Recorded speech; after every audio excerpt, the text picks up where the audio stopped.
यह चर्चा से शुरू हुए 3.5 अरब साल के थे। मैं हूँ चार्ल्स डार्विन, आपको ले चलूंगा प्राचीन युगों के रोचक सफर। आइए जान लेते हैं आदिम धरती को, इसके विभिन्न जीवन चक्रों, फिर चलेंगे अपने कैंप और ऑर्बिशन युग।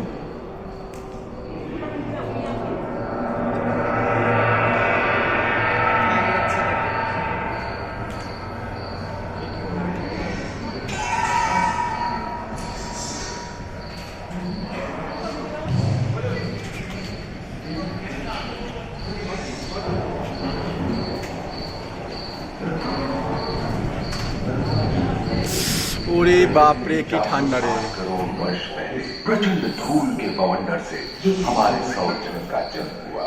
धीरे धीरे पृथ्वी शीतल होने लगी, बहुत सारे गैस बाहर निकलने लगे और पृथ्वी के चारों ओर वायुमंडल के रूप में छा गए।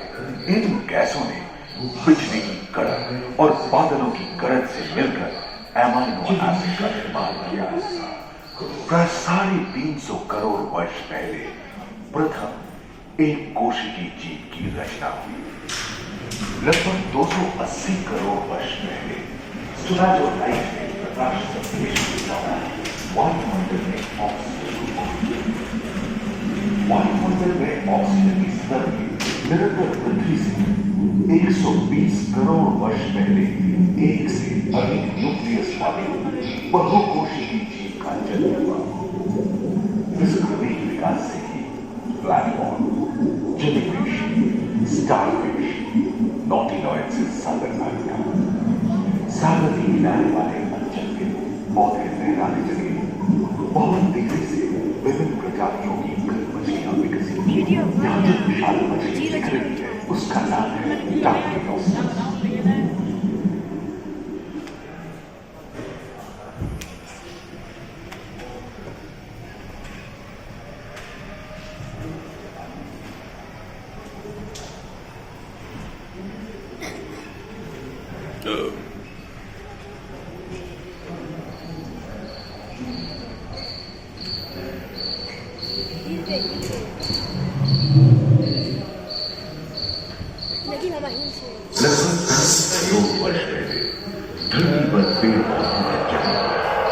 जो बढ़ते गए और घने जंगलों में बदल गए।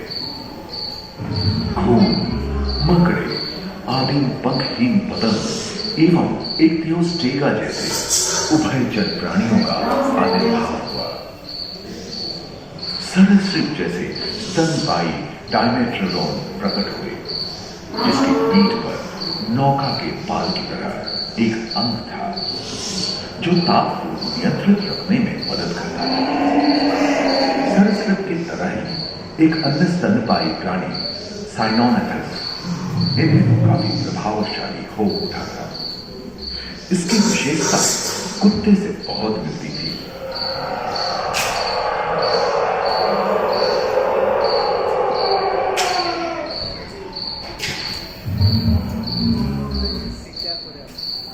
प्राय 1 मीटर तक पंख फैलाने में सक्षम दानव जैसा ड्रैगन फ्लाई, साथ ही दिलचिट्टे, बीटल एवं बिच्छू पृथ्वी के चारों ओर फैल गए थे। धरती में पाए जाने वाले अधिकांश कोयले ही कार्बोनिफेरस युग के मृत पौधे से उत्पन्न हुए थे, जो कि धरती के अंदर दब गए थे। उन दिनों पृथ्वी के 1/3 हिस्से में एकमात्र महादेश था जिसे पैंजिया कहा जाता था। जलवायु गर्म रहती थी। भूभाग पर प्रागैतिहासिक सरीसृपों का ही शासन था, जिन्होंने शुष्क जलवायु के साथ खुद को ढाल लिया था।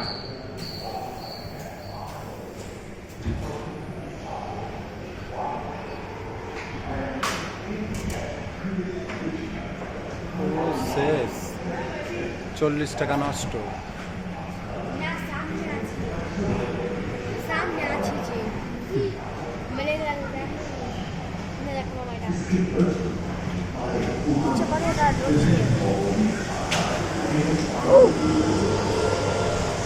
मेंढक, कछुओं और मगरमच्छों का जन्म लगभग 22 करोड़ वर्ष पहले इस धरती पर हुआ था।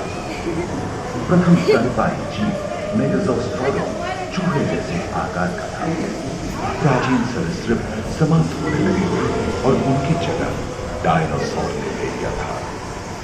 यह घटना प्राय 20 करोड़ वर्ष पहले घटी थी।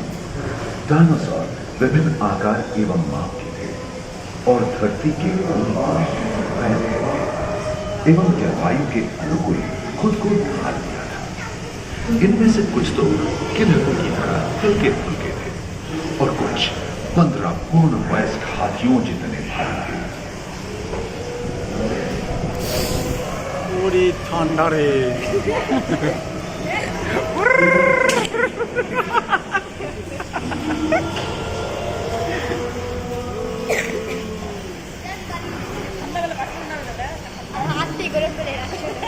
पॉलिथीन করে ভরা দিয়েছে। कुछ 4 पैरों से चलते थे तो सियालोफाइसिस 2 पैर वाले डायनासोर।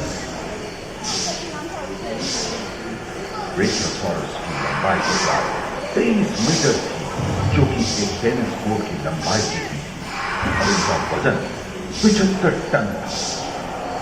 सिर्फ आकाश में सागर में छा गए। प्लियोसॉरस समुद्र में रहे। सबसे प्राचीन हवा में उड़े। इसीलिए प्रथम पक्षी आर्कटस का उदय हुआ।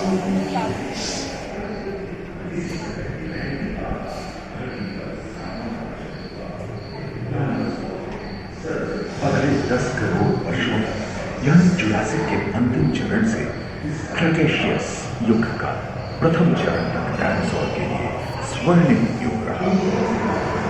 जलवायु में नमी की मौजूदगी से पृथ्वी पेड़ पौधों से भर उठी थी।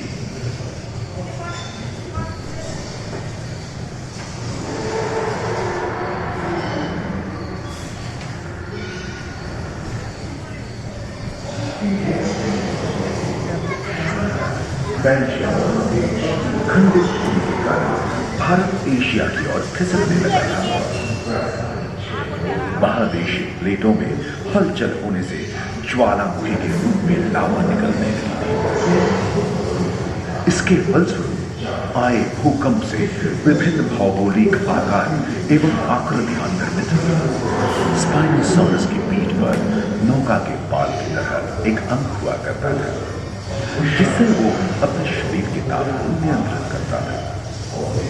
वेलोसिराप्टर, गैलीमाइनस एवं ओविराप्टर जैसे छोटे डायनासोर तो ओलंपिक के तेज धावकों की तरह दौड़ सकते थे।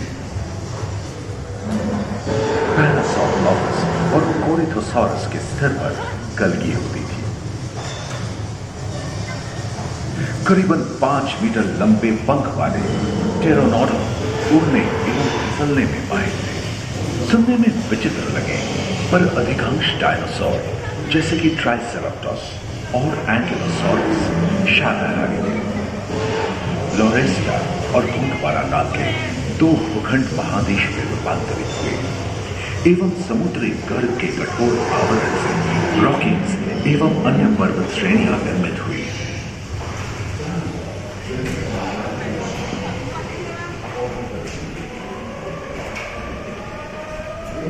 ডানাসোর দেখ মুখটা এখানে। ওরে বাবা রে, ধরলো রে।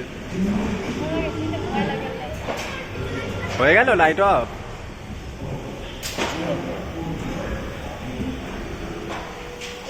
भूमध्य रेखा के पास आबहवा में उष्णता बनी रही, परंतु नदियां सूखने लगी थी एवं जंगल कम होने लगे थे।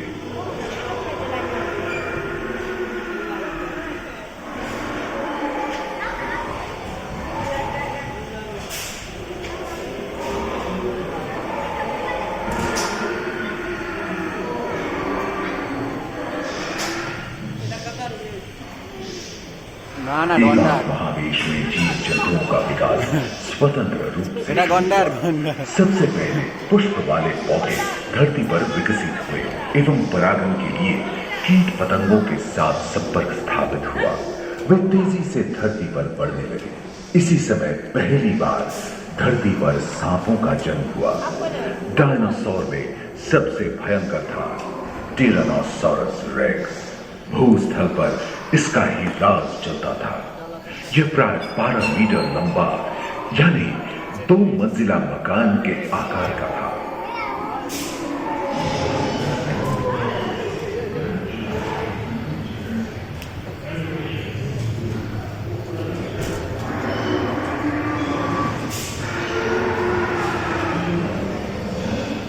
इनके हमले से बचने के लिए शाकाहारी एंकिलोसॉरस अपनी पूंछ के उत्कर का इस्तेमाल करते थे।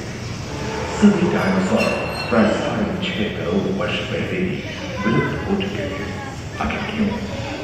एक अनुमान के अनुसार एक बहुत बड़ी हड्डिका पृथ्वी से जा सकता है, जिसके फलस्वरूप उत्पन्न धूल के विशाल मेघ ने हजारों वर्षों तक सूरज की किरणों को धरती में पहुंचने से रोक दिया था। फलस्वरूप विशाल डायनासोर पर्याप्त आहार और भूख के कारण मारे गए।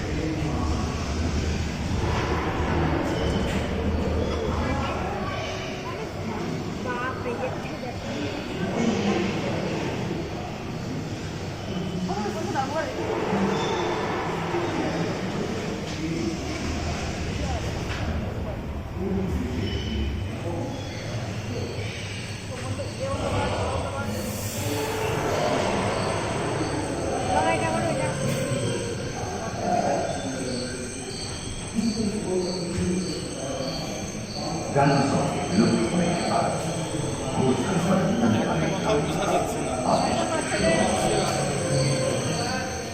पर्याप्त मात्रा में आहार उपलब्ध होने के कारण छोटे छोटे स्तनपायी प्राणी बड़े आकार में बदल गए। इसी समय बड़े बड़े शाकाहारी एवं मांसाहारी स्तनपायी प्राणी धरती पर नजर आते लगे। विश्व के कई हिस्से जंगल में हरे हरे हो गए।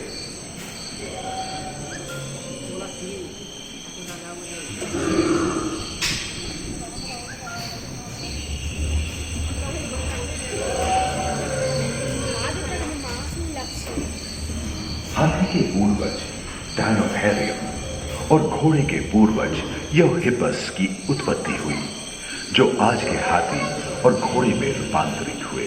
लेमूर, टर्सियर जैसे प्राइमेट भी इसी युग में पैदा हुए। खोखली अस्थियों वाले आज के दिनों के पक्षी इन्हीं दोनों जन्मे थे।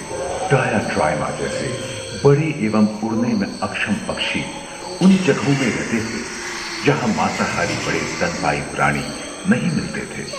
एप एवं बंदरों का जन्म लगभग 1 करोड़ वर्ष पहले हुआ था। इस समय ही आदि मनुष्यों का भी आविर्भाव हुआ। जलवायु में शीतलता आने लगी एवं ध्रुवों पर बर्फ की चादर।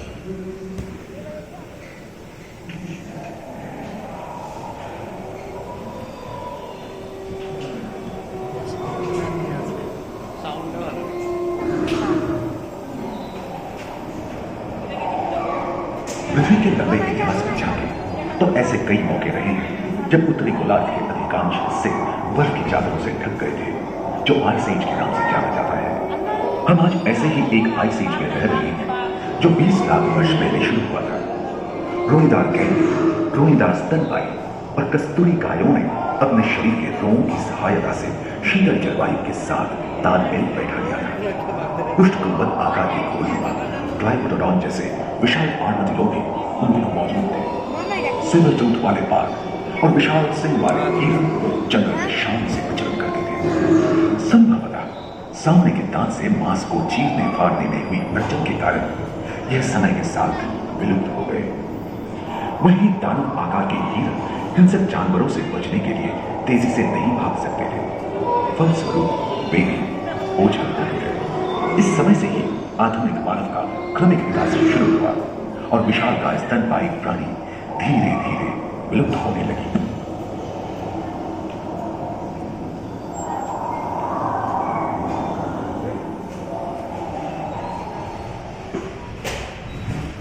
उम्मीद है कि आपको इस सफर में मजा आया होगा, जहां जीवन विकसित होकर लाखों अन्य रूपों में परिवर्तित हुए।